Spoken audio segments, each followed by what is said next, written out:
In Paul's second letter to the church in Corinth, we read, "Brethren, whoever sows sparingly will also reap sparingly, and whoever sows bountifully will also reap bountifully.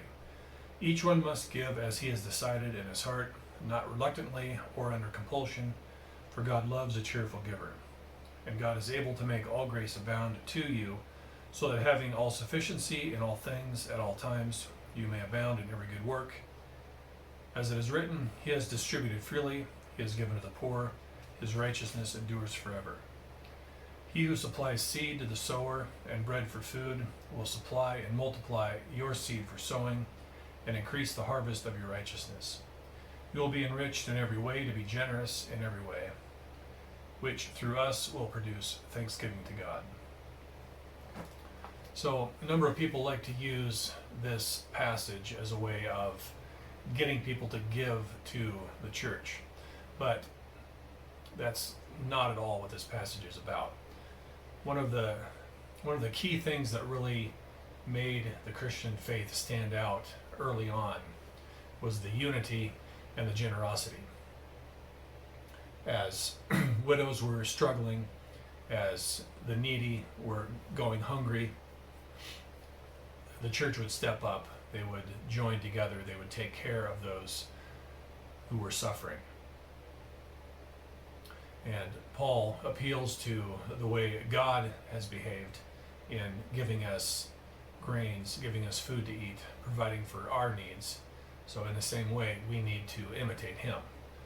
So this passage has to do with being generous to those who are poor, helping those who are in need, reaching out and being like Christ.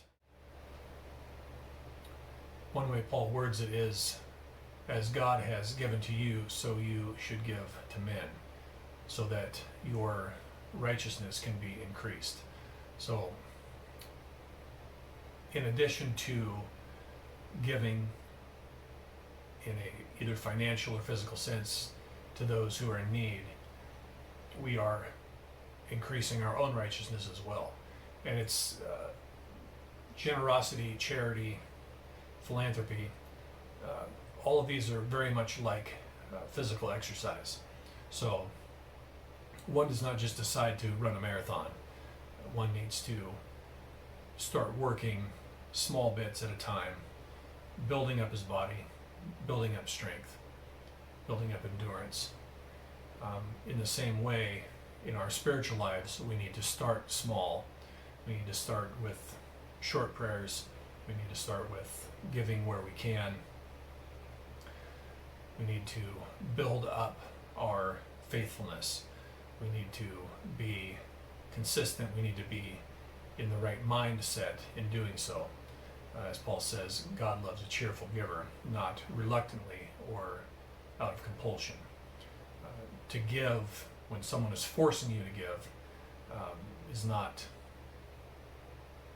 a good thing. It's you might as well not be. It's like praying just to say the words, and you don't really even care or understand what the words mean. Our faith will grow, our faithfulness will grow, our righteousness will grow as we aim to be more and more like Christ. There are times when we have to force ourselves.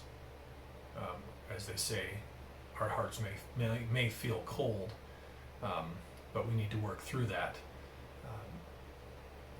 Evil forces do not want us pursuing righteousness and are going to suggest things to us. They're going to plant thoughts in our minds that try to distract us and draw us away from that which is good and right.